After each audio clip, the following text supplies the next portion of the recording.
Bonjour à toutes et bonjour à tous, je suis Patrick Riguet alias Cipressa pour la revue de marché traditionnelle du mardi qui reprend après mes 3 semaines et demie de vacances. Je suis très heureux de vous retrouver, vous êtes aussi très nombreux à vous être inscrits. Donc j'ai déjà bien, avant de démarrer cet enregistrement, salué déjà pas mal de personnes, donc je vous resalue tous, hein. Vous savez que pour les personnes, bonjour Christophe, bonjour toutes les personnes qui vont arriver au fur et à mesure. Je confirme que je suis bien bronzé, Isor, merci de la question. Pour les personnes qui arrivent pour la première fois, parce que vous êtes très nombreux à vous être inscrits aujourd'hui, on va voir si il y a autant de participants que d'inscriptions, et puis aussi il y a de plus en plus de gens qui regardent ensuite ces revues de marché sur YouTube. Je vais vous montrer un avertissement sur les risques que je dois vous montrer par obligation, hein, de toute façon. Vous avez ici un avertissement sur les risques que je vous invite à regarder, là où je fais des petits ronds avec ma souris. Et pendant ce temps, je vais vous expliquer comment ça marche et ce que l'on va faire aujourd'hui. Donc ces revues de marché n'ont pas la prétention de vous apprendre à utiliser l'Ishimoku. Je n'aurai pas le temps. Bien qu'à force de les regarder, certaines personnes comprennent déjà bien le fonctionnement d'Ishimoku. Je ne vous apprends pas non plus le trading. Pour comprendre ces revues de marché, il faut déjà avoir des connaissances sur l'Ishimoku. Et puis, si vous ne comprenez pas tout ce que je raconte concernant l'Ishimoku, peut-être que ça peut vous donner envie d'en savoir un peu plus. Donc, voici l'avertissement sur les risques qui vous dit que le trading des devises sur CFD, actions futures, etc. comporte un haut niveau de risque. Vous devez bien lire cet avertissement. Et sur ce site, hein, ishimoku-kinko-yo.info, donc mon site blog, vous avez la partie blog avec un maximum de ressources. Vous avez ici dans le menu vertical des ressources tout à fait gratuites. Si vous cliquez ici sur vidéo, vous allez pouvoir accéder à ma chaîne YouTube où il y a pas mal de vidéos déjà. Et bon, tout cela vous donnera beaucoup de ressources gratuites concernant l'Ishimoku. Pour les personnes qui veulent aller plus vite, qui veulent en savoir plus, il y a les formations. Et vous pouvez lire tous les témoignages des personnes ayant acheté mes formations, en tout cas ceux qui ont bien voulu le faire. D'ailleurs, vous avez été très nombreux au mois de janvier et février à acquérir mes formations, donc je vous en remercie vivement. N'hésitez pas à publier votre témoignage, votre avis sur la formation, il suffit de cliquer sur témoignage. Ce n'est pas du tout censuré, c'est-à-dire que vous pouvez aller en bas de la page et ici vous écrivez ce que vous voulez sans que ça passe par la case modération. Voilà. Donc tout le monde a bien vu l'avertissement sur les risques. Et aujourd'hui, ce que je vais faire, c'est que je vais répondre à vos demandes d'analyse parce que j'en ai reçu beaucoup. Et en général, en répondant à vos demandes d'analyse, je réponds à celles que la plupart des gens se posent. Notamment, j'imagine qu'il y a beaucoup de questions sur les indices, où tout le mois de février, je n'ai pas cessé de lire qu'il fallait vendre pendant que ça montait. Donc maintenant qu'on a atteint une résistance, on va en reparler. Est-ce qu'il faut vendre? Alors je ne sais pas, je précise aussi que je ne donne pas de signaux de trading, je dis ce que je vois et je montre ce que je fais. Donc j'ai des questions sur le GBP AUD, j'ai des questions sur l'euro USD à laquelle je vais répondre, des demandes d'analyse du GBP USD aussi. On a deux personnes, Rémi et Michael, qui me demandent une analyse et un point de vue. Ils me donnent aussi leur point de vue, ils me demandent de répondre à leur point de vue sur Total, l'action Total. Il y a Roxana qui demande une analyse des futurs du SP500, du Nasdaq, du crude oil. Nous avons aussi Pierre qui nous demande une analyse du DAX en daily, j'irai un petit peu plus loin que le DAX et qui pose des questions précises. Maxime sur l'AUD-USD et sur le CAC 40. Et puis j'essaierai aussi de rajouter le Dow Jones. Toujours sur les futurs. Et puis on fera un petit tour aussi éventuellement en intraday sur la UDNZD et qu'est-ce que j'ai vu aussi, l'USD Yen. Alors j'en profite pour vous dire que j'ai quand même bien déconnecté, même si je ne déconnecte pas totalement parce que j'ai toujours une passion pour les graphiques, donc je regarde de temps à autre. Je n'ai pas suivi du tout ce qui se passait d'un point de vue fondamental, les accords entre la Chine et les États-Unis, le Brexit, je ne sais pas où ça en est. J'ai cru comprendre qu'ils étaient sortis pour revenir. Bon, je ne sais pas. Donc, bien évidemment, tout ce que je vais vous expliquer aujourd'hui est une analyse technique qui n'aura de valeur que si vous-même vous faites l'effort de bien évidemment toujours regarder le calendrier des statistiques économiques avant d'entrer en position, hein, notamment en intraday, et sous réserve que ces analyses techniques aient un lien avec les fondamentaux, la macroéconomie et la géopolitique. C'est par exemple vrai pour le pétrole et totalement vrai pour le GBP, pour la livre sterling. Donc, bonjour Anthony, bonjour Didier, Salomon, Jean-Christophe, Jacques, Roxy, Thierry et toutes les personnes que je n'ai pas encore eu le temps de saluer qui arrivent au fur et à mesure. Donc maintenant que nous avons vu cela, je vais passer au graphique. Et donc je vais commencer chronologiquement par la liste que je viens de vous donner. Donc pour les retardataires, je précise que je ne donne pas de signaux, je ne fournis pas de signaux. Je ne suis pas un conseiller en investissement financier.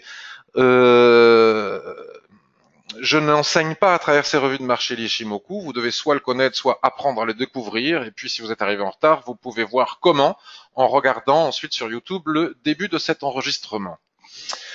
C'est parti pour GBP AUD. Donc Ismaël. Ismaël me propose de regarder en weekly. Donc je suis bien en weekly et non pas en whisky, comme j'ai dit hier sur ma vidéo présentant les nouveautés de PRT. C'était sans doute lié au décalage horaire. C'est pas encore l'heure de l'apéro ici. Donc je ne suis pas sur le GBP whisky, mais bien sur le GBP AUD en weekly. Et Ismaël voit un range et il se demande s'il ne pourrait pas shorter en H4 et moi je voudrais savoir aussi où est-ce qu'il voudrait mettre son stop. Donc sur GBP, alors AUD et tout ce qui concerne le GBP, je voudrais vous dire que selon moi, ça continue à être extrêmement risqué que de s'aventurer sur les terres de la livre sterling. Pour la simple raison qu'à le moindre éternuement de je ne sais quel député, commissaire européen ou de Theresa May, concernant le Brexit, ça peut partir dans tous les sens et n'absolument pas du tout plus répondre à l'analyse technique. Ceci étant dit, ça ne nous empêche pas de le faire. Moi, je m'abstiendrai de trader encore pour le moment tout ce qui concerne la livre, même si en ce moment, il y a eu un petit relâchement et que les députés anglais prennent un peu le temps et qu'on pourrait même envisager un retour de l'Angleterre. Bon, bref, c'est compliqué de trader dans ces conditions-là et c'est certainement cette dernière annonce concernant le fait qu'ils allaient attendre avant de sortir, encore une fois prolongée, qui a provoqué cette accélération jusqu'à ce que cette borne haute que nous montre Ismaël. Alors, en ce qui concerne l'analyse technique pure et dure et mon utilisation pure et dure de l'Ishimoku, notamment en range, hein, vous savez que lorsque le nuage est à plat avec un twist, il représente 50%. En plus, ici, nous avons un alignement d'un plat qui joue avec un plat SSB, c'est juste un range parfait. Je suis très strict sur les règles, c'est-à-dire qu'à partir du moment où c'est cassé, ne serait-ce que d'un pipe, ne serait-ce que de 2-3 pips ou d'un morceau de chandelier, quand c'est cassé, c'est cassé. Donc, Ismaël, toi, tu traces sur l'image que tu m'as envoyée ton range comme ça.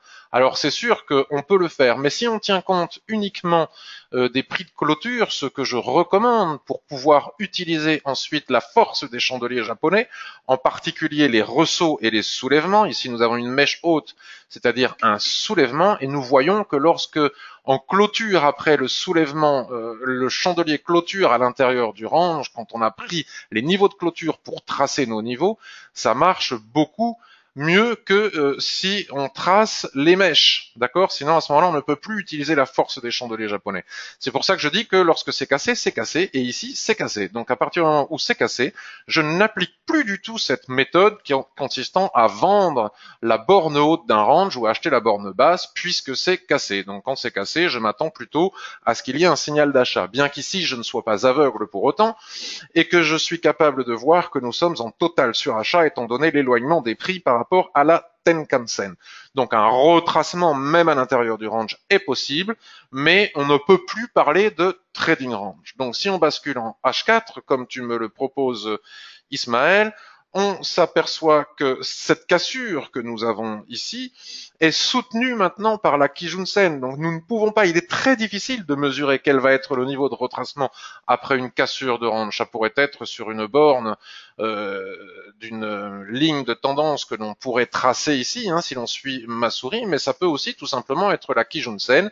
Et si on agrandit ici, on voit bien qu'il y a des chandeliers de retournement ici sur la Kijun-sen qui pourraient probablement renvoyer les prix par le haut. Et si on venait à casser ici les 1,8715, à mon avis, nous continuerions cette hausse, d'autant plus qu'ici nous sommes encore en survente comme le montrent les stochastiques. Donc je ne pense pas qu'il soit pertinent de vouloir vendre le range weekly tel que je l'enseigne dans la formation pour les raisons que je viens d'expliquer. De là à acheter, ça ne me paraît pas pertinent non plus, étant donné, je vous remontre le graphique hebdomadaire, étant donné le surachat. Et nous savons que lorsque les prix sont très loin de la Tenkan-sen qui a vocation à coller au prix, si on achète, on court un risque important de perte parce que la Tenkan-sen doit coller au prix. Donc soit on va rentrer dans une période de latéralisation en intraday, hein, sur les unités de temps courtes de façon à ce que la Tenkan-sen revienne au prix, soit ça va retracer fortement pour venir chercher la Tenkan-sen. Donc, à l'achat comme à la vente, si on se pose la question qu'on doit toujours se poser avant de rentrer en position, qui consiste à dire ai-je une forte probabilité de réussite si j'achète ou si je vends sur ces niveaux, la réponse est non. Donc, on ne traite pas, selon moi, selon ces conditions-là, le GBP AUD. Je passe à la question d'Eric maintenant sur l'euro USD. Donc, euro USD en daily. Donc nous allons basculer l'euro USD en daily. Je vais nettoyer ce que j'avais laissé sur mes écrans avant de partir en vacances, qui est tout à fait pertinent dans certains cas. Vous allez voir, hein, encore que les tracés d'il y a 3 semaines et demie sont encore tout à fait pertinents. Puis je viendrai voir au fur et à mesure si vous avez des questions. Eric nous dit ou pose la question ou se demande si nous ne serions pas sous la zone d'équilibre du range daily et sous une ligne de tendance, et si éventuellement il ne serait pas possible de vendre. Donc nous allons regarder, nous savons que le trader Ishimoku, lorsqu'il ouvre un graphique Ishimoku, il regarde le nuage et rien que le nuage avant de faire quoi que ce soit d'autre. Et si je suis ce trader Ishimoku qui regarde le nuage, je vois que nous avons ici une latéralisation, une dérive latérale, un range, puisque le nuage est à l'horizontale et ne fait que twister. Il n'y a pas de tendance. Donc à partir du moment où j'ai fait cette observation, je peux tracer les bornes du range. Donc quand je peux m'appuyer sur un point haut ici, c'est parfait, et sur un point haut en bas, c'est parfait. On peut aussi constater qu'ici, les prix, là où je fais des ronds actuellement, ne sont pas venus chercher les plus bas correspondant à ces plus bas qui se trouvent ici. Donc parfois, il y a, vous le savez aussi, des plus petites poupées russes incrustées à l'intérieur de plus grandes poupées russes. Donc c'est certainement ce que voit Eric, ce niveau ici, hein, avec ce magnifique doji qui renvoyait effectivement à la zone d'équilibre. Vous savez que la zone d'équilibre pose problème, une zone d'équilibre du grand rectangle, hein, et pas forcément du plus petit, mais enfin peu importe. Vous savez que la zone d'équilibre est souvent une zone qui pose problème, et lorsque l'on est à l'achat par exemple, et que l'on voit que sur cette zone d'équilibre apparaissent des chandeliers comme cette étoile filante ou cette autre étoile filante sous la zone d'équilibre, il est souvent préférable de prendre ses bénéfices si on a acheté en haut. Cela veut dire que ça ne va pas passer facilement, ce qui a été le cas. Mais la question que tu poses, Eric, est tout à fait pertinente, elle est tout à fait bonne, sauf que maintenant c'est trop tard pour vendre, parce que effectivement, tu as raison, les prix n'ont pas réussi à franchir la zone d'équilibre, ils ont bien dessiné des chandeliers de retournement sur cette zone d'équilibre, qui plus est, sous cette oblique parfaite avec un point à une extrémité, un point central plus ou moins, et un autre point ici qui correspond à notre zone d'équilibre. Donc cette étoile filante était un excellent signal de vente avec un stop qu'il fallait fixer au-dessus pour viser par exemple le niveau que nous avons ici, mais il a déjà été atteint, et puis plus probablement le niveau qui est ici. Mais maintenant, c'est trop tard de vendre. Le trading n'est pas que de l'analyse technique. N'importe quelle analyse technique est capable de dire, et puis il n'y a pas besoin de sortir d'une grande école pour faire de l'analyse technique, hein, tout le monde est capable de le faire dès le niveau CM2, ça s'apprend, il faut juste se donner les moyens d'apprendre.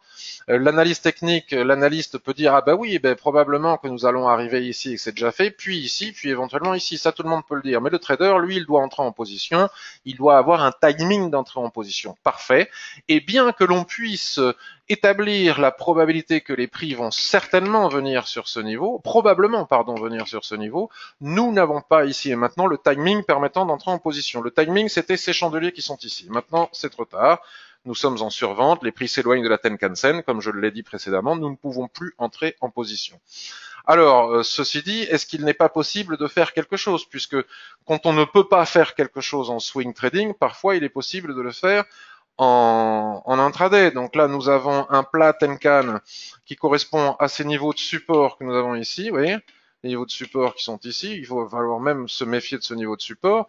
Et donc, nous pourrions établir un nouveau plan de trading intraday, c'est-à-dire que lorsque les prix vont casser ici le niveau des 1,13, hein, qui est un niveau très connu, un niveau, c'est pas pour rien que je viens de tracer ce niveau et que la Tenkan-sen se place ici, les 1,13 est un niveau important pour l'intraday.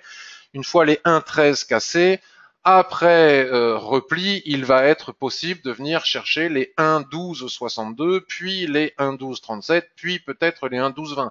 Mais là, on est dans la fiction, on est dans l'analyse technique. Là, ici et maintenant, il n'y a rien à faire. Donc je bascule sur le H4 et je regarde si je peux pas trouver quelque chose à faire sur le H4. Comme ça, je réponds un petit peu à la fois aux gens qui veulent faire de l'intraday, du swing trading ou du moyen terme. Qu'est-ce que je vois? Je vois le nuage qui a twisté ici, donc j'ai mon niveau d'équilibre d'un probable range que nous pourrions venir chercher quelque part par là. Donc on va mesurer comme on le fait toujours avec les Fibo, paf, on met le niveau de 50%, on voit qu'on l'a bien tracé, on est content. Donc si je me mets à parler à la troisième personne maintenant, ça va pas le faire. Donc, vous voyez, ça correspond au niveau que nous voyons juste avant. C'est-à-dire que maintenant, la probabilité, vous voyez, avec cette couverture en nuage noir en haut de la borne, de la boîte, de la poupée russe qui est incrustée à l'intérieur de l'autre poupée russe qui est elle-même incrustée à l'intérieur de l'autre poupée russe, il n'y a pas de tendance, il n'y a que des dérives latérales et qui s'incrustent dans des dérives latérales plus ou moins grandes. La probabilité pour que les prix viennent chercher les 1,13 est forte, mais on ne peut pas rentrer maintenant après une accélération une telle accélération baissière. Donc, la pertinence ici, selon moi, est d'attendre que les prix viennent chercher les 1,13. S'ils viennent chercher les 1,13 ici, et que les chandeliers japonais dessinent des chandeliers de retournement explicites, nous pourrons peut-être envisager des achats pour revenir chercher différents niveaux ici en intraday jusqu'au niveau d'équilibre qui se trouve ici à 1,1365. Et par contre, si les 1,1295 cassent, après repli, nous irons chercher les 1,1264, puis les 1,1235, puis éventuellement les 1,12. Voilà mon analyse de l'euro USD. Donc vous savez que le trading, ce n'est pas vouloir trader à tout prix ici et maintenant. Pour cela, autant aller au casino, c'est plus simple. Et puis ça fait le même effet, c'est-à-dire qu'on perd à tous les coups. Si on veut faire du trading, il faut préparer des plans de trading et ne pas vouloir rentrer n'importe où, n'importe quand. Donc là, ici et maintenant, il n'y a rien à faire, il n'y a rien à faire. Mais cela ne nous empêche pas de préparer un plan de trading pour être prêt pour rentrer avec le bon timing, comme je disais préalablement, lorsque les prix viendront chercher les niveaux qui vont permettre d'éventuellement entrer en position. Si on veut entrer en position alors qu'il n'y a pas de raison de le faire, et comme je dis, autant aller au casino. On s'amuse éventuellement un peu plus, et puis de toute façon, à la limite, à l'arrivée, on perd aussi. Ça, c'est pour l'euro USD. Vincent, GBP USD. Alors, GBP USD, je réitère ce que j'ai dit préalablement. C'est quand même un petit peu kamikaze, selon moi, de trader la livre sterling dans les conditions de Brexit actuelles. Donc bon, ça c'est des tracés que j'avais fait avant mon départ. On va les enlever puisqu'ils n'ont pas l'air d'être extrêmement pertinents. Vincent, range daily, avalement baissier sur la borne haute, objectif que j'ai vu de ta flèche sur ton graphique à 1,30. Donc on va vérifier tout ça. Puisque tu as raison, le nuage est à l'horizontale et le twist, il n'y a pas de tendance. Donc on prend les plus hauts qui sont ici, et comme pour GBP AUD, à moins que je n'ai pas vu quelque chose, oui voilà ça. Donc je n'ai, voilà, des fois il faut pas GBP USD, pim, on prend la mèche qui est ici, on vérifie quelque chose, on le met sur le niveau de 50%, ça atteint la mèche qui est en bas ici, c'est bon, c'est bien tracé. On peut les enlever. Ah non, c'est pas le range qu'il faut enlever, c'est les Fibo. Tac, je le retrace. Donc bien vu pour le tracé, hein, tant qu'on n'était pas. Alors là, nous avons un exemple typique de ce que je dis tout le temps, puisque des personnes auront forcément et obligatoirement vu ceci, auront fait un rectangle comme ça. Et nous savons que lorsque l'on trace un rectangle, tout ce que je raconte fonctionne à condition qu'il n'y ait pas une résistance juste au-dessus, puisque le marché, comme je vous l'ai dit toujours, c'est concon. Et c'est pour ça que je dis qu'on peut faire de l'analyse technique à partir du CM2. C'est-à-dire qu'à partir du moment où on a une résistance ici, même s'il y a 3 points qui déterminent un range, mais que juste au-dessus, il y a une autre résistance, le marché, comme il est concon, il va la chercher, cette résistance. Et c'est exactement ce qui s'est produit ici. Nous avons ici une couverture en nuage noir, c'est presque un avalement, mais c'en est pas un. Vous savez qu'en Forex, les avalements, les chandeliers japonais, les structures, il ne faut pas les interpréter comme dans tous les bouquins qui ont été écrits pour le marché action, tel que je l'explique dans ma formation chandelier japonais. Par absence de gap, il y a forcément les niveaux de clôture sont importants dans l'interprétation des chandeliers japonais de retournement sur le marché des devises. Donc nous avons ici une couverture en nuage noir, et donc la question de Vincent, avalement baissier en haut, donc c'est plutôt une couverture en nuage noir, mais allons-y pour l'avalement. Objectif 1,30. Sauf que, encore une fois, soit tu es déjà dedans et tu es rentré suite à la couverture en nuage noir ici, et c'est parfait, bravo. Félicitations, c'était un très bon signal de vente avec en plus les stochastiques en surachat. Vous savez que lorsque l'on a des chandeliers de retournement sous résistance ou sur support avec bon voilà les stochastiques, ça renforce quand même un petit peu, ça nous aide à avoir moins peur puisque nous sommes des humains et que nous devons gérer nos émotions. Mais pour rentrer maintenant, c'est trop tard. On va pas rentrer ici sur la Tenkan-sen après 3 jours d'affilée de baisse. C'est un petit peu trop tard. Et donc l'objectif que tu montres sur ton graphique des 1,30-62 me semble très bon. On peut même viser jusqu'à 1,29, mais évidemment, tout cela va dépendre de ce que vont nous raconter les Britanniques et les Européens sur le Brexit. Tout peut partir en sens inverse à toute vitesse, à la moindre rumeur, à la moindre décision, à la moindre dispute ou je ne sais quoi. Mais l'analyse est bonne, il fallait rentrer suite à la couverture en nuage noir, bille en tête, suite au soulèvement et à la couverture en nuage noir, bille en tête, surtout qu'il y avait un surachat. Comme je vous le montrais tout à l'heure, on n'entre jamais en surachat parce que les prix tôt ou tard reviennent chercher la Tenkan qui a vocation au coller au prix. C'était un très bon signal, bravo si tu es rentré suite à la couverture en nuage noir. Sinon, maintenant, ici et maintenant, c'est trop tard. Est-ce qu'on peut faire quelque chose sur du plus court terme en attendant que les députés se prononcent, etc. Donc là, nous avons du 15 minutes. En 15 minutes, on voit qu'il n'y a pas de volatilité ici par le passé. Attention, quand le nuage devient très fin comme ça, c'est explosif. Il faut regarder le calendrier économique, il faut regarder ce qui se passe avec la livre. Nous avons eu ici une étoile filante qui était déjà, vous voyez, celle-ci était déjà pas mal, mais une étoile filante, il y a peut-être eu des annonces, j'en sais rien. Puis là, nous avons un avalement explicite. Vendre ici reste prématuré parce que sur les unités de temps supérieures, nous sommes toujours en survente. Voyons sur le H4. Et sur des niveaux de support, alors vendre en 15 minutes, c'est bien. Trader en 15 minutes, c'est bien, à condition que ce soit validé par l'analyse faite sur les unités supérieures, comme nous l'explique très souvent Anthony ABFX sur le forum. Donc là, nous avons un potentiel signal de vente, mais qui n'est pas véritablement validé par l'analyse sur les unités de temps supérieures. Bon, donc pour le moment, pas grand-chose sur le GBP USD. Total. Alors là, j'ai 2 questions sur Total. Je fais Total, puis je viens à vos questions avant de continuer avec les autres questions qui m'ont été posées hier par mail. Donc j'ai 2 questions. J'ai Rémi et Michael. Alors on va commencer par Rémi. Alors Rémi, n'hésite pas à me parler d'unités de temps parce que tu me donnes des indications et c'est super, mais à partir de quelles unités de temps? Si j'ai bien compris, Rémi, tu me parles des 38-20. Alors les 38-20, alors on ne doit pas parler de la même chose, Rémi, parce que total, 38-20, c'est loin, quoi. Alors voyons voir, Rémi, je sais que tu es là, si tu peux me répondre. Rémi, je vais attendre que tu me répondes parce que je vois pas de 38-20, je vois après tu me parles de 35-32. J'ai peut-être mal noté, c'est peut-être pas de total dont tu me parlais. Michael nous dit que, il fait une analyse complète, Michael, qui est très sympa. suit long terme. Oui, mais d'accord. Rémi, d'accord. Mais quand même, on est à 50. Alors, pour arriver à 38, c'est dans un autre monde, quoi. 40. Mais pourquoi pas? 38, 42, 32. Et effectivement, mais là, faire une analyse sur le pétrole qui est ultra volatile, totalement dépendant de la géopolitique et pas que de l'analyse technique, et pour parler de 38, ah, plutôt 42, tu me dis. D'accord, ok, 42. Bon, on va aller voir ça après, alors je note 42.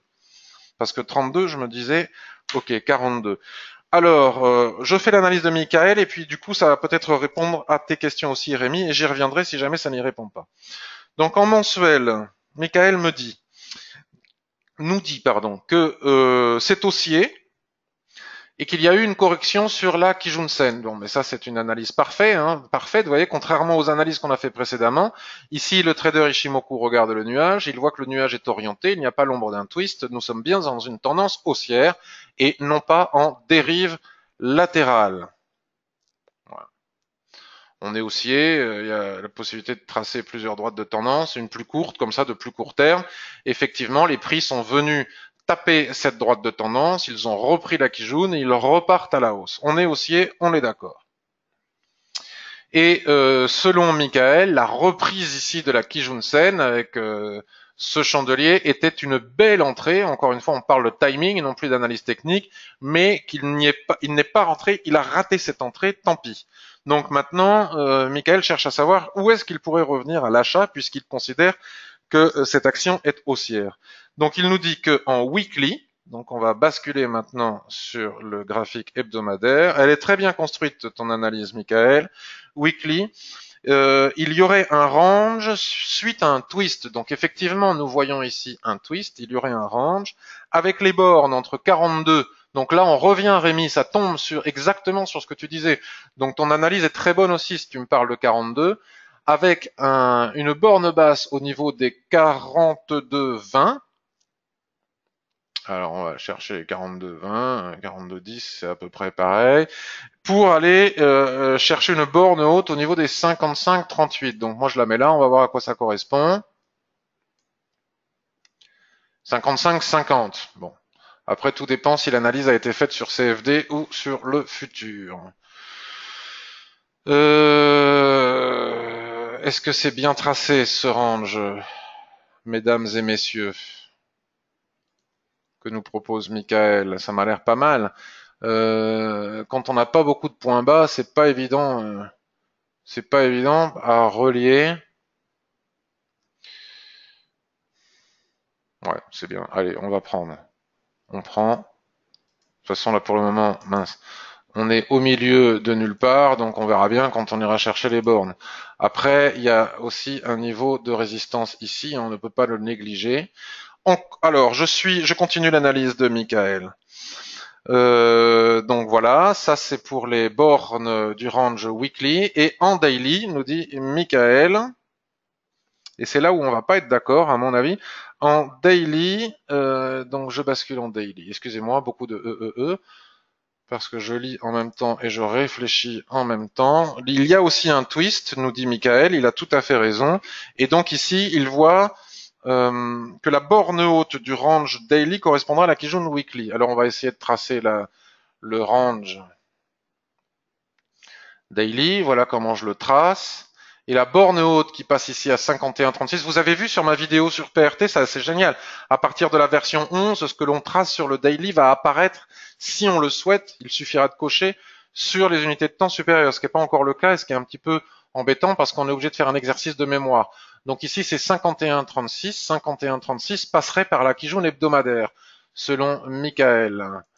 51,36, bon, un petit peu au-dessus quand même, un petit peu au-dessus, d'accord? Sauf que maintenant, Michael nous dit, entrée en H4, tendance de borne à borne du daily.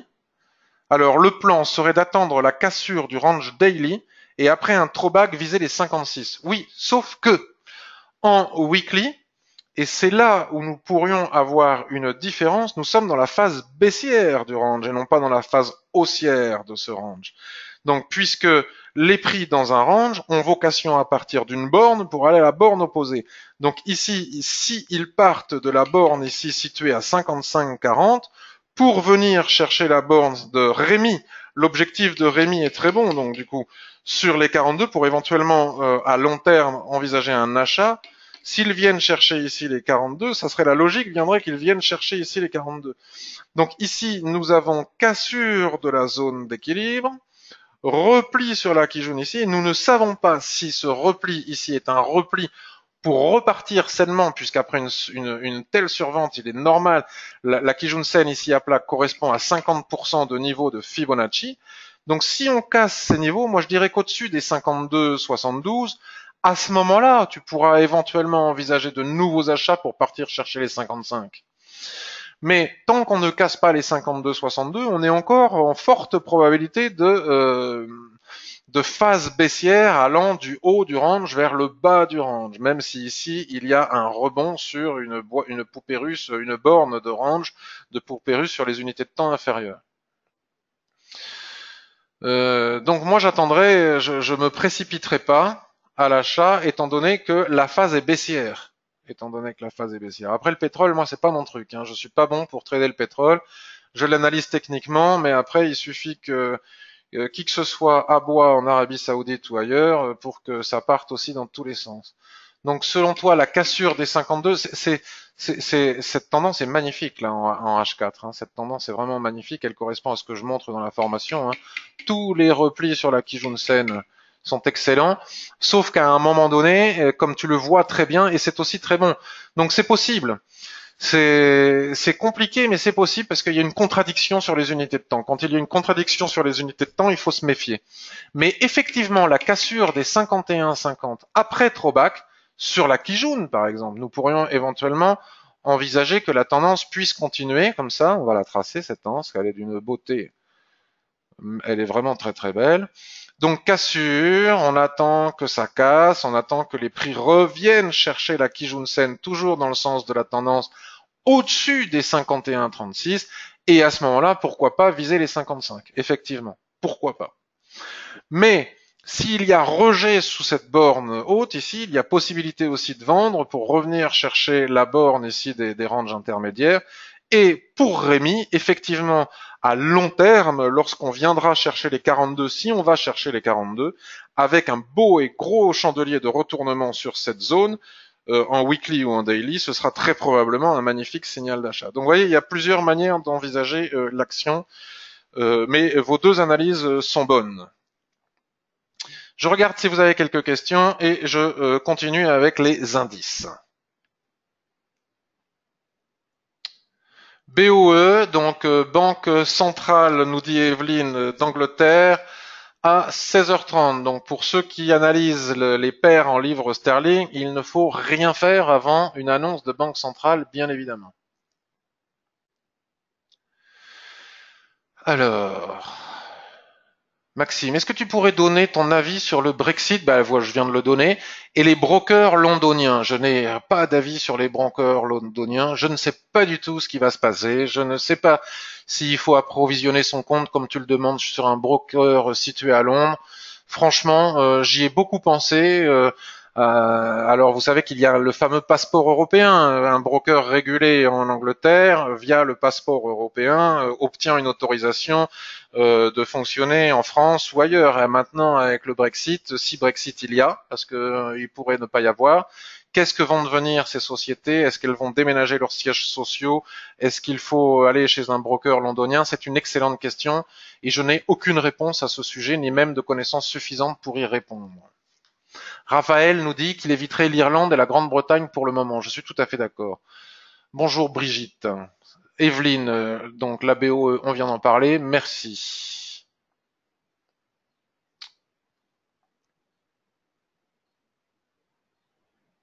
Total, analyse sur les futurs. Là, je suis pas sur les futurs, c'est l'action. C'est l'action totale, l'action. Voilà. Que penses-tu de la chute d'hier des indices américains? Donc, on va y venir, puisque Roxana me demande une analyse sur le SP500, sur le Nasdaq le Nasdaq, pardon, et le crude oil. Alors on va revenir. Total, c'est du pétrole. Le crude oil aussi, c'est le pétrole. Je déteste trader le pétrole, le gold, ce genre de choses. C'est trop volatile et trop répondant à la géopolitique plus qu'à l'analyse technique, mais ça ne m'empêche pas de pouvoir faire des analyses. Donc on va commencer par le roi des indices, le SP500. Alors, avant de faire cela, je vais essayer de faire autre chose. Voyons voir si je retrouve ce que je veux vous montrer. Je vous demande quelques instants. Quelques petits instants. Tac, c'est pas ça que je voulais faire. Je vous demande juste quelques instants. Je vais y arriver. Je vais ouvrir mon compte Twitter pour vous montrer quelque chose.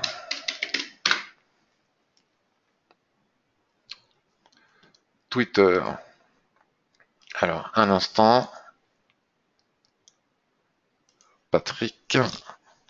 Excusez-moi de prendre ces quelques instants, mais ça me semble important pour parler des indices. Alors, où est-ce que c'est? Voilà. Tac, là, je passe mon compte Twitter sur l'écran principal. Et donc, le 15 février, SP500, objectif atteint au point près. Vente imprudente tant que la Tenkan-sen soutient les prix. Pas de signal de vente pour le moment. Extension, cible 1, extension de SSB. CAC 40, objectif atteint au point près. Reprise en force de la Kijun-sen, le flux haussier devrait probablement conduire les prix vers la SSB. Dow Jones, Daily, en lisant Twitter le matin, ça c'était le 15 février, j'étais en vacances, je me levais tôt le matin, avec le décalage horaire c'était parfait, ma petite famille dormait encore. En lisant Twitter le matin, je constate énormément de traders particuliers à la vente, même si un repli serait sain, selon moi, tant que Tenkan soutient les prix, blablabla, blablabla. Et ensuite, objectif atteint. Donc si on clique, voilà, j'indiquais le haut de la borne ronde, voilà, toujours pareil, le twist ici, la borne haute, la borne basse. Non pas, je vous montre pas cela, non pas pour que on puisse dire ah il avait tort ou raison, mais tout simplement parce que je n'ai toujours pas compris pourquoi il y avait tellement de personnes qui voulaient absolument vendre les indices américains ou européens. Ok, ils sont totalement surachetés comme peuvent le montrer les stochastics ici. Ok, on est parfois révolté concernant le fait que les indices américains ou autres indices d'ailleurs montent avec une forte sensation que ça ne correspond pas à l'économie réelle. C'est-à-dire qu'il y a un décalage entre notre perception de l'économie réelle et l'exagération haussière des indices américains. Il y a une multitude de raisons de se dire que les indices vont baisser. C'est une bulle, c'est ceci, c'est pas sain, c'est manipulé par les banques centrales, c'est les tweets de Trump, c'est dégueulasse, c'est injuste, c'est blablabli, c'est blablabla. Mais toutes ces raisons-là ne justifient en aucun cas, selon moi, que l'on veuille les vendre. Étant donné qu'ils ne font que monter.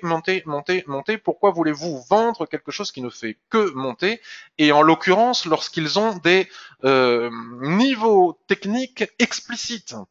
Donc sur le tweet que je vous ai montré précédemment, là je suis sur le SP500, j'indiquais cette cible-là, c'est-à-dire l'extension de la SSB, donc j'indiquais atteinte au pic près. Mais cela était totalement insuffisant puisque d'un point de vue purement analyse technique, mais ça, les gens qui n'aiment pas Ishimoku, qui n'utilisent pas Ishimoku, croient qu'ils sont capables de voir les ranges, etc. Sauf que dans la pratique, en réalité, les gens ne les voient pas tant que ça. Ils sont omnibulés par d'autres styles de choses. Bon, enfin, ceci dit, il n'y avait pas qu'un range, il y avait aussi une tendance magnifique. Regardez ce que nous montre l'Ishimoku. Ici, nous avons un nuage qui a twisté avec une ESSB qui demeure parfaitement plate et qui est dans l'alignement d'un plat qui joue d'ici. Il n'était donc pas très compliqué à partir de cet élément de partir du point bas ici, d'ailleurs il n'y avait pas que ça, il y avait des V, bottom, etc., et de tracer notre rectangle avec la SSB qui correspond pile poil au niveau de 50% de notre rectangle. À partir du moment où nous avons cet avalement violent, à partir du moment où les prix ont cassé la zone d'équilibre, à partir du moment où ils naviguent, ils surfent sur cette droite de tendance, la probabilité vu le flux extrêmement haussier, même si on en pense ce qu'on en pense, la probabilité pour que les prix aillent chercher les objectifs suivants, comme je vous disais tout à l'heure, le marché c'est concon, il y a une résistance juste au-dessus de la tête, on va la chercher très souvent. Donc il n'y avait pas de raison que les prix n'aillent pas chercher la borne haute du range qui est ici. Maintenant, la question est de savoir si, à partir du moment où tous ces indices ont atteint leurs objectifs, c'est-à-dire la borne haute du range qui est ici, etc., etc., est-ce qu'ils vont enfin corriger? Vous pouvez constater que depuis que nous avons eu ici ce petit chandelier, ces petits chandeliers de retournement, toutes les personnes qui vendent désespérément depuis les 2700 points sont très contents parce qu'ils arrivent enfin à gagner quelques sous et à récupérer une grosse partie de leur perte à avoir voulu vendre quelque chose qui était absolument haussier.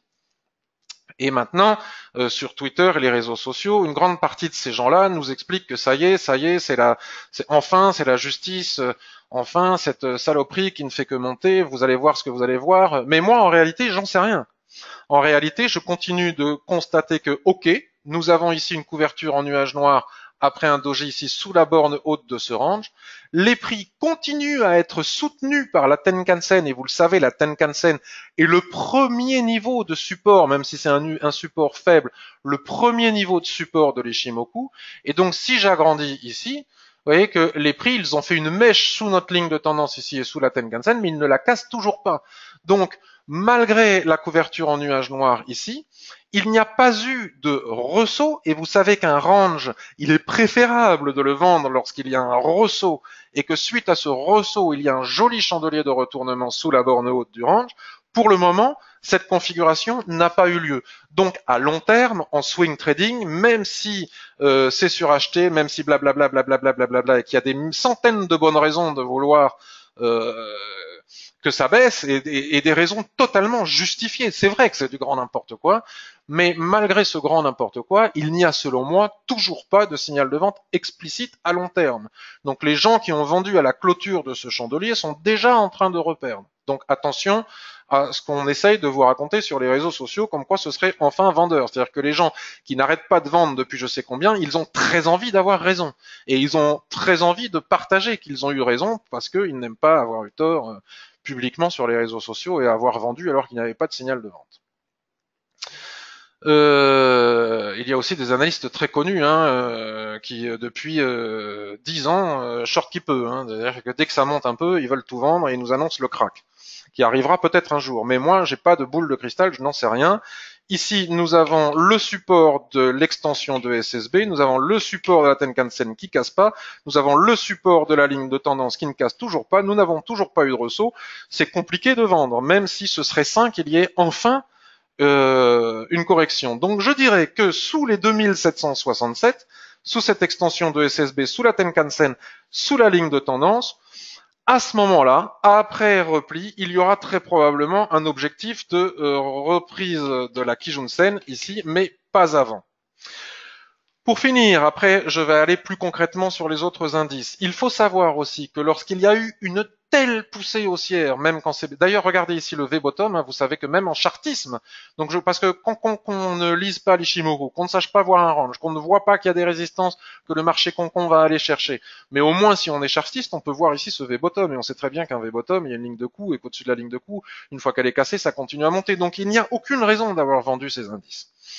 On pouvait les acheter par contre. Mais même à l'achat, c'est compliqué parce qu'à tout moment, la correction violente peut avoir lieu tellement c'est débile et n'importe quoi ce marché. Donc c'est pour ça que moi je n'y touche pas et que je préfère aller chercher mes petits points sur le marché du forex ou comme ça. C'est beaucoup plus sain et beaucoup moins dangereux parce qu'à tout moment ça peut partir ici aussi dans tous les sens. Voilà. Bon, ça c'est pour mon point de vue personnel à moi. On n'est pas obligé de le partager. Qu'est-ce que je voulais dire? Je voulais dire que lorsqu'il y a eu une telle poussée en ligne droite, comme ça, de toute façon, la correction, sauf s'il y a un crack, la correction, elle est jamais massive. Dans 99,9% des temps, on va dériver latéralement sur les unités de temps inférieures, sur le H1, sur le H4, et ce n'est qu'à la cassure dans un sens ou dans l'autre des dérives latérales qui vont intervenir sur les unités de temps inférieures qu'on pourra avoir un biais haussier de nouveau pour aller chercher de nouveau plus haut ou un biais baissier. C'est toujours comme ça. Donc je vais vous le démontrer. Si je bascule ici en H4, regardez ce que l'Ishimoku nous offre. Il suffit d'ouvrir les yeux, c'est pas compliqué. Il faut pas avoir de biais, il faut ouvrir les yeux. Et regardez l'analyse technique. Regardez ici ce beau chandelier de reprise. Donc, qu'est-ce que vous voyez ici? Vous voyez que le nuage a twisté suite à cette magnifique et formidable tendance. Il a twisté lorsque les prix sont venus se fracasser sur la borne haute du range daily. Et donc, je vous le donne en mille, quand il y a une forte poussée comme ça pendant des jours et des jours et des jours, à un moment donné, quand le marché hésite, il hésite à travers une consolidation, autrement dit une dérive latérale. Et Ishimoku nous montre à la perfection ici avec ASSB où est la borne basse, où est la borne haute, et donc ce n'est qu'à l'issue et à la sortie de ce range qu'on pourra décider de si les marchés vont continuer leur progression haussière ou baissière, et il faut arrêter de dire n'importe quoi, comme on peut le lire sur les réseaux sociaux. Donc si on venait à casser ici la borne haute, eh ben nous allons continuer cette folie haussière, et si on vient à casser ici la borne basse, la probabilité pour que les prix corrigent jusqu'à la Kijun-sen Daily que l'on vient de voir sur le graphique précédent devient de plus en plus forte. Tant que ce n'est pas le cas, on peut trader le range, on paye en bas, on vend en haut. Voilà, il n'y a rien d'autre à dire, c'est plié. Et il n'y a pas à dire c'est haussier, c'est baissier, gna gna gna gna gna. Là, les gens qui nous expliquent que c'est super baissier, bon, bah, écoutez, c'est super baissier, mais on est déjà en train de reprendre. Alors là, qu'est-ce qui justifie ce chandelier? Ben, il est justifié par le fait que les prix ont tapé la borne haute, que personne n'a vu. Et qui était pourtant absolument explicite. Voilà, on tape la borne haute ici, et jusqu'à présent on l'avait pas fait, même avec ce doji, donc pouf, ça se replie puisqu'il y a tellement de gens, il y a énormément de gens qui ont pris leurs bénéfices.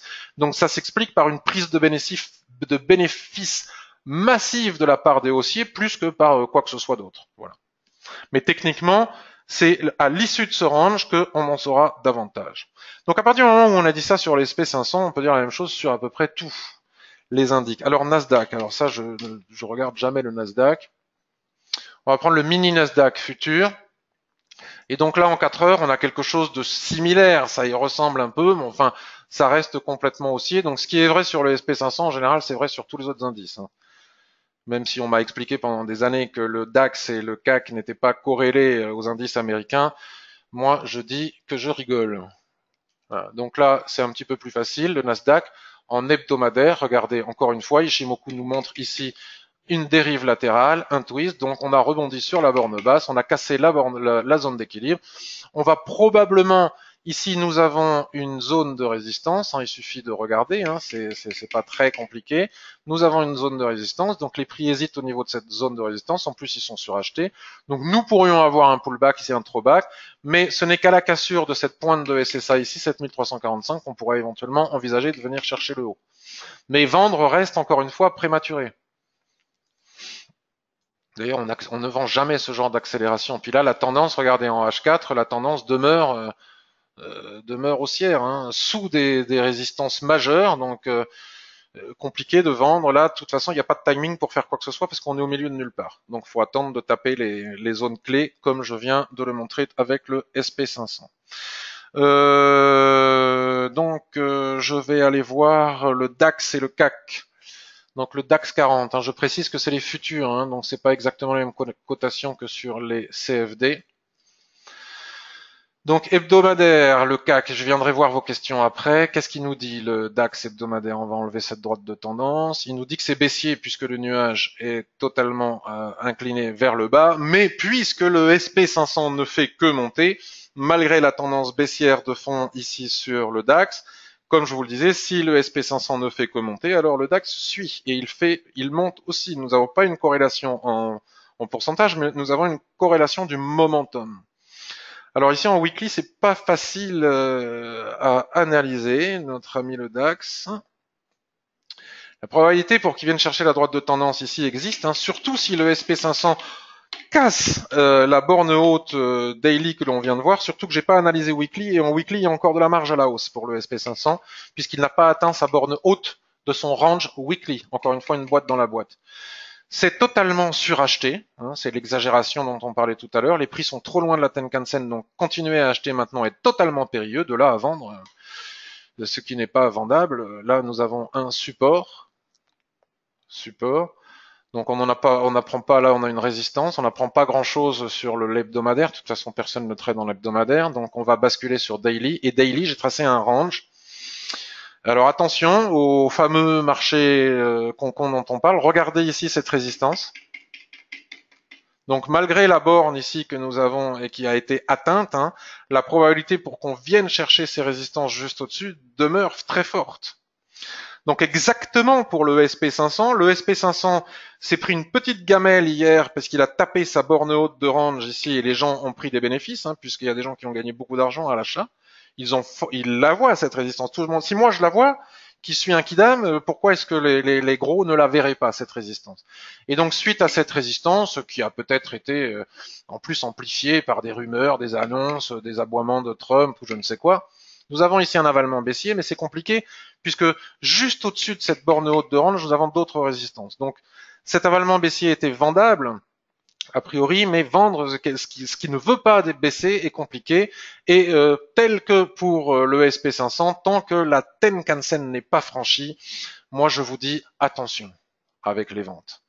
On va basculer maintenant, je vois qu'il y a des questions qui arrivent sur du H4. Donc ici, nous avions une tendance parfaitement bien soutenue par la Kijun-sen. Donc nous avons un repli ici sur la Kijun-sen qui ne justifie pas une étoile du matin en formation sur la Kijun-sen, mais acheter sur une borne de droite de tendance et sur une Kijun-sen en sachant qu'il y a une résistance juste au-dessus n'est pas véritablement pertinent. Donc à mon avis, à long terme, il n'y a pas grand-chose à faire tant qu'on ne sait pas si ça casse par le haut, mais il est très probable que nous ayons une dérive latérale comme ça en attendant qui permette de faire de l'intraday. Donc si je bascule sur du H1, voilà, bon, c'est pas super pertinent mon truc, alors attendez. On va essayer d'améliorer tout ça. C'est difficile de faire quoi que ce soit aujourd'hui là. Il y avait des signaux de vente tout azimut ces derniers temps. H1. Là maintenant, ça va pas baisser du jour au lendemain. Ça c'est sûr, sauf s'il y a crack.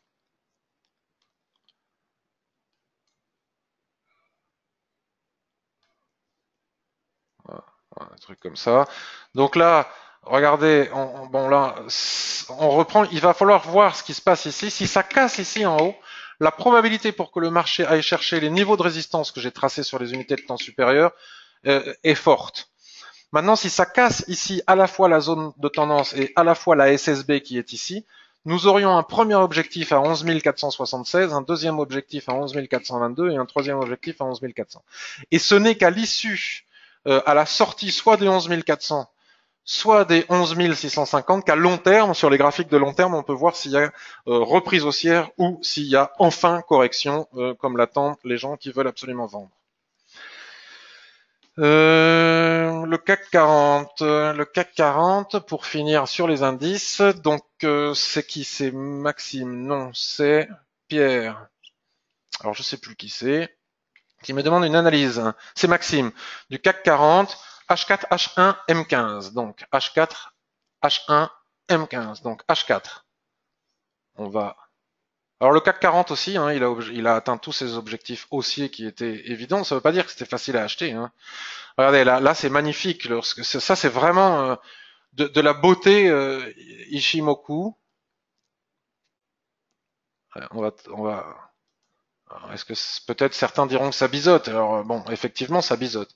Mais tant que regardez comme la ligne de tendance, comme Kijun-sen s'entrelace sur la ligne de tendance et à chaque fois qu'on vient taper la Kijun-sen ici, ça repart à la hausse. Donc malgré donc là, on a de la résistance. Donc là, je suis sur H4. Hein. On a une résistance qui est ici. Je me suis trompé de ligne. On a une résistance qui est ici. Donc, c'est aussi sur acheter. Si on casse ici les 5300, la probabilité pour qu'on aille chercher les 5380 demeure forte. Maintenant, il faut valider cela sur le daily. Sur le daily, on est où? Sur le daily, on est ici, et ici, ça correspond à une zone. Alors, j'ai pas étudié les indices dernièrement, on a une zone de support résistance ici, donc on est en train de la travailler. C'est totalement suracheté, l'écart entre Tenkan-sen et Kijun-sen est trop important, mais enfin, c'est comme ça. Donc, on est sous résistance, mais si on casse cette résistance en intraday, attention aux annonces, aux statistiques, ne pas faire ça. On trace toutes nos zones, hein, tout ça vous le connaissez par cœur. Si vous savez utiliser l'Ishimoku, ça y est, on a tous nos niveaux. Je rebascule sur le H4 avec tous les niveaux et je vois qu'au-dessus des 5366, il y a les 5327 et puis après au-delà, il faut aller chercher. C'est déjà pas mal, hein, 30 points en intraday sur le CAC 40. Donc H1, ça demeure haussier, mais on ne peut pas acheter sous résistance. Il faut casser la résistance pour éventuellement acheter. Et 15 minutes, nous avons ici un twist du nuage qui va nous clarifier toute la situation, qui va nous permettre de tracer notre dérive latérale comme cela. On est au milieu de nulle part, donc il n'y a rien à faire. La probabilité, puisqu'on est parti avec cet avalement et ce marteau, on est parti du bas, la probabilité pour qu'on revienne chercher le haut est très importante, mais ici et maintenant, on voit bien que tant qu'on ne casse pas les 5300, comme je disais tout à l'heure, il n'y a qu'à la cassure des 5300 qu'on peut aller chercher les niveaux suivants. Mais le plus pertinent à mes yeux serait, parce qu'au milieu de nulle part c'est toujours un peu compliqué, d'attendre que les prix viennent taper la borne haute ici. Si chandelier de retournement il y a et si le SP500 corrige à la baisse, à ce moment-là on peut vendre pour aller chercher la zone d'équilibre puis la borne basse du host, la borne basse du range. Et à contrario, si les prix reviennent chercher la borne basse ici du range et que le SP500 reprend sa course à la hausse avec des chandeliers de retournement comme nous en avons ici et après ressaut, achetés pour aller chercher la borne, la zone centrale et la borne haute. Et ce n'est qu'à l'issue. Vous voyez, la cassure ici, les 5308 engendre 5325. Selon moi, 5310 ici, il y a 15 points à prendre pour aller chercher le niveau qui est ici. Mais il ne faut pas que ça soit suracheté. Par contre, si c'est suracheté, il faut attendre le throwback. Mais si on casse ce range par le haut, il y aura certainement de nouveaux signaux haussiers. Si on cache ce range par le bas, puis la ligne de tendance, le magnifique canal qu'on a tracé en H4, à ce moment-là, ça corrigera. Mais tout cela dépend aussi des indices américains. Voilà pour le CAC 40. Ne pas se précipiter à la vente sous prétexte que tout Twitter et tous ceux qui veulent absolument vendre depuis un mois ont eu enfin un chandelier à se mettre sous la dent. Je regarde vos questions et ensuite je termine avec les dernières demandes. Le dos est identique au SP500. Ben voilà, t'as tout dit Thierry. Ça vend pour faire couverture d'un portefeuille. Ben en tout cas, ça prend des bénéfices, ça c'est sûr. Que pensez-vous de la chute des indices américains? Je vois que je viens de le faire.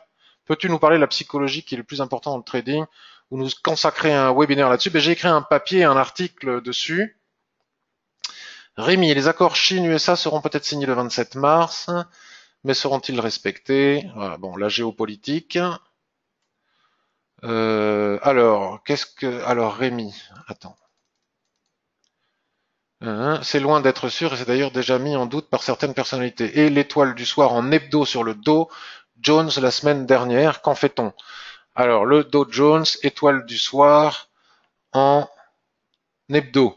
Alors, Dow Jones, étoile du soir en hebdo. Oui, mais étoile du soir, certes, mais pas sous résistance. Une étoile du soir, oui, enfin sous une résistance moyenne. La vraie résistance, elle est là, hein, c'est ce que je vous disais. Il reste de la marge haussière. Hein. Là où tout le monde est en train de voir, en train de nous parler de vente, de vente, de vente, que ce soit sur le SP500 ou sur le Dow Jones, c'est ça qu'il faut voir. Je ne vois pas pourquoi le marché n'irait pas chercher la résistance qui est ici. On va essayer de s'en souvenir ensemble. Les 26 800 ici sont une cible, 26 750 sont une cible importante. Alors ok, c'est totalement suracheté. Ok, cette étoile du soir en formation, parce que tant que ce chandelier n'est pas clôturé, on ne peut pas parler d'étoile du soir. Il faut attendre qu'il soit clôturé. Donc malgré l'étoile du soir ici en formation, sous cette résistance intermédiaire, qui pourrait provoquer un throwback qui permettrait ensuite d'aller chercher l'objectif final ici, ok, mais la cible elle est là. Hein. La cible elle est là. Donc moi je continue de penser que c'est très haussier, quoi qu'on en dise, quoi qu'on en pense, et même si ça nous révolte. Au-dessus des 26 200, je pense que les 26 000, la voie vers les 26 700 est ouverte. Après, c'est compliqué d'acheter quelque chose qui est... Parce qu'à tout moment, ça se retourne. C'est pour ça que moi, je n'y touche pas et je vais sur mes petites devises tranquillou. Et je me fais beaucoup moins peur. Alors, est-ce que j'ai répondu à tout le monde? Il me reste quoi comme réponse? Pierre, AUD, USD. Alors, le DAX Daily, on en a parlé. Vendre la borne haute, bon, mais voilà, on en a parlé. Hein. Maxime, AUD, USD, H4, H1, M15. AUD, USD. Voilà des choses un petit peu plus sereines. Quoique, l'AUD est très corrélée à l'économie chinoise, hein, puisqu'ils exportent leurs matières premières aux Chinois. Alors là, j'ai tracé parce que j'ai eu le temps de regarder. Alors là, vous voyez, il y a une grande dérive latérale, c'est ce rectangle jaune clair, une zone de dérive latérale intermédiaire, ce rectangle jaune foncé, hein, la poupée dans la poupée. Et tout ce joli monde est coiffé aussi par des droites de tendance, comme ça, des triangles. Donc ici, les prix ont cassé le triangle. Donc à partir du moment où ils ont cassé le triangle, bah, l'objectif était le support. Hein, c'est toujours pareil l'analyse technique. Hein, le support que nous avons ici, puis l'autre support ici. Donc que peut-on faire ici et maintenant? J'en sais rien. Pour le moment, moi, je rentre juste de vacances. J'ai pas décelé de signaux encore. Hein, je cherche. Je ne suis pas rentré en position. Je cherche. Je vais pas me précipiter. Alors en H4, nous avons ici cette dérive latérale. Il n'y a pas eu de ressaut, donc la probabilité pour que les prix viennent chercher les 0,70, 50, 60 est importante. Puis ensuite les 0,70, 31 que nous avons tracés ensemble. Et puis ensuite la borne basse ici à 0,69. En H1, la tendance est baissière et ça ne fait que confirmer ce que je viens de raconter. J'ai pas beaucoup plus d'indications que ça sur la UD-USD. Après, il faudrait regarder sur le forum si des gens ont vu des choses. Là, je vais beaucoup plus vite. En intraday, une fois qu'on aura cassé les 0,71 ici, les 0, ouais, 0,71, bon, mais faut attendre, hein, là, il n'y a rien à faire. Hein. Faut attendre, hein. De toute façon, en range, ça se traite pour plus souvent en bas ou en haut, éventuellement la tendance à l'intérieur. La tendance à l'intérieur, elle fait ça, on peut la dessiner. On a cassé la zone d'équilibre. Si les prix reviennent chercher la SSB, ici au niveau des 0,71, des 0,70, 80, ah oui, il y a peu d'amplitude. 0,71, 0,70, 80. Si les prix reviennent chercher la SSB ici ou la borne basse de ce canal, à ce moment-là, on pourra éventuellement envisager d'aller chercher la borne haute. Hein, comme je l'explique dans la formation, une fois la zone d'équilibre cassée, on peut suivre la tendance à l'intérieur du range. Puisque dans un range, il y a toujours une tendance qui conduit les prix d'une borne à l'autre. J'ai exécuté aussi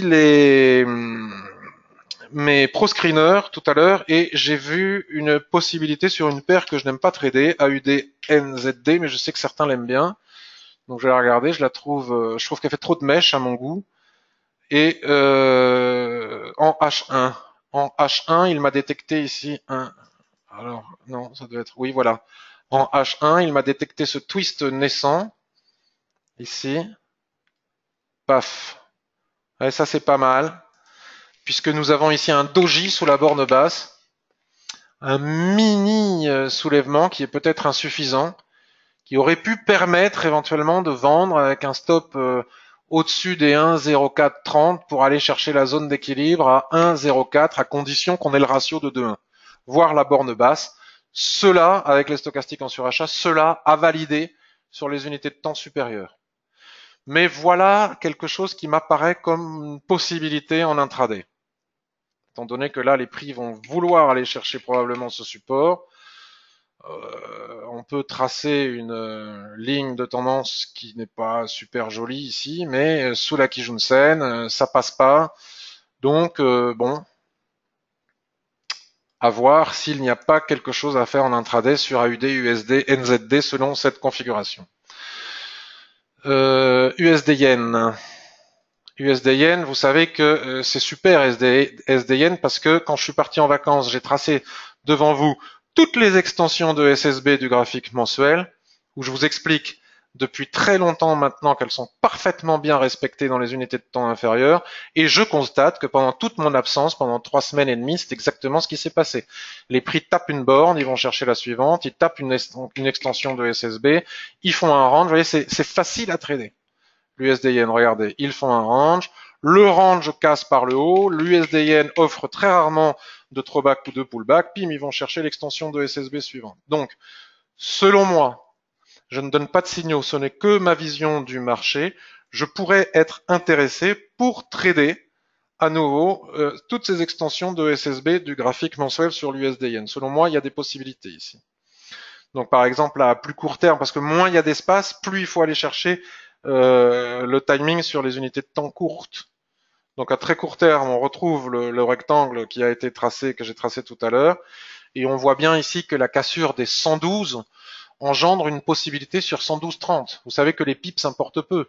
Il n'y a pas besoin d'aller chercher 150 pips pour gagner de l'argent, puisque de toute façon, qu'on en perd de 150, 300, 1000 ou 15, on perd exactement la même chose si on adapte notre levier, notre taille de lot, de façon à faire en sorte qu'on ne perde jamais plus de 1% de notre capital.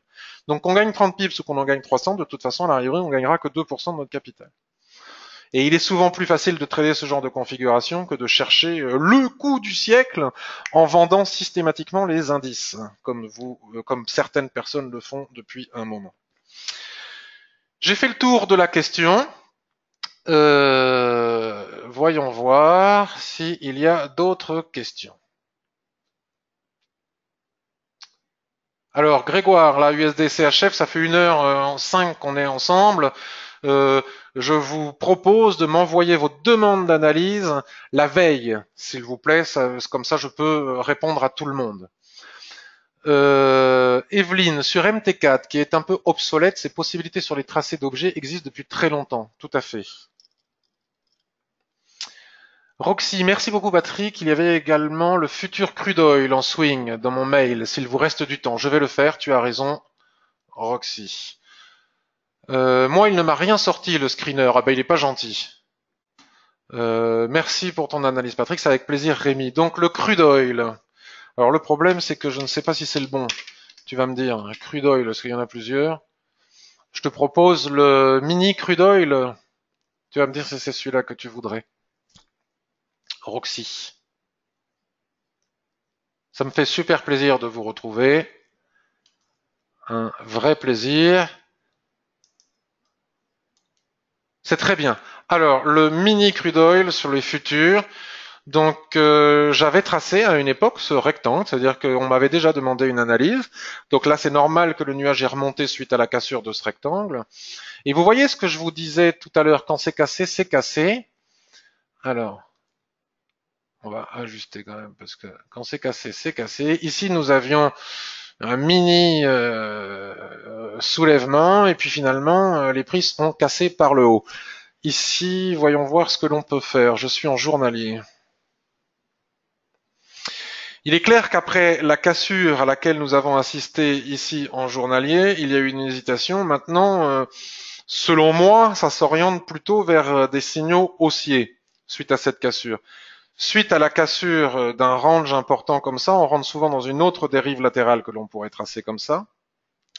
Et donc, il faudrait étudier soit on trade cette dérive latérale, soit on attend que les prix reviennent chercher la Kijun-sen et s'ils ressortent de la dérive latérale précédente, soit on attend de casser cette dérive latérale.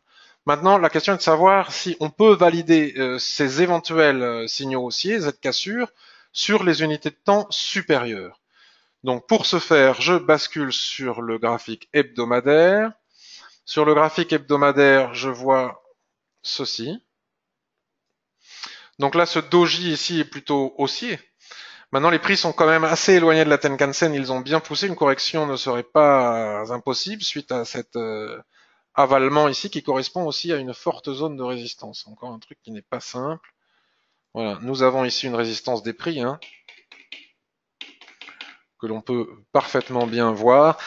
Donc je dirais que, selon moi, dans le fond, ce doji ici conduirait les prix au moins jusqu'à la zone d'équilibre ici des 60. Après, l'oil, le pétrole, c'est hyper sensible à la géopolitique. Beaucoup plus qu'à l'analyse technique. Mais tant qu'il n'y a pas d'aboiement, la cassure des 58 engendre, selon moi, un objectif à 59,40 puis à 60,70. Mais cette cassure ne va pas se faire forcément immédiatement. Et même si ça casse, là, étant donné le surachat, c'est compliqué de rentrer lorsque l'on est en surachat. Donc, pour affiner ces objectifs, je vais quand même les matérialiser. J'ai dit ici, puisque vous savez que les extrémités des mèches des chandeliers de retournement tels qu'un doji sont de puissantes zones de support ou de résistance. Donc on est obligé de les marquer. On a une ESSB ici, et puis l'objectif final ici des 60-60, qui est un alignement de plusieurs lignes de l'Ishimoku. Maintenant, je bascule sur H4. et je constate que j'ai une dérive latérale ici. D'accord. Je suis en plein milieu de nulle part, c'est-à-dire que là, les prix suite à cet évaluement, retracement, là c'est plutôt baissier. Donc c'est pour ça qu'il faut attendre. Un retracement, la probabilité pour que les prix reviennent chercher ici les 55 est importante. Et si tu veux faire du long terme, si signaux de retournement explicites après Rousseau et Chandelier de retournement explicite il y a sur cette borne basse, c'est peut-être le bon endroit pour éventuellement acheter et aller viser les objectifs que l'on vient de fixer ensemble sur les unités de temps supérieures. En attendant, il y a le range à trader et ici on est pile poil dans la bataille de la zone d'équilibre, donc ici et maintenant il n'y a rien à faire à part patienter. Si on est dedans, si on a vendu ici, on peut attendre que les prix viennent chercher la borne basse. Il n'y a aucune raison de sortir si on a vendu en haut. Si je bascule sur du H1 pour affiner encore davantage,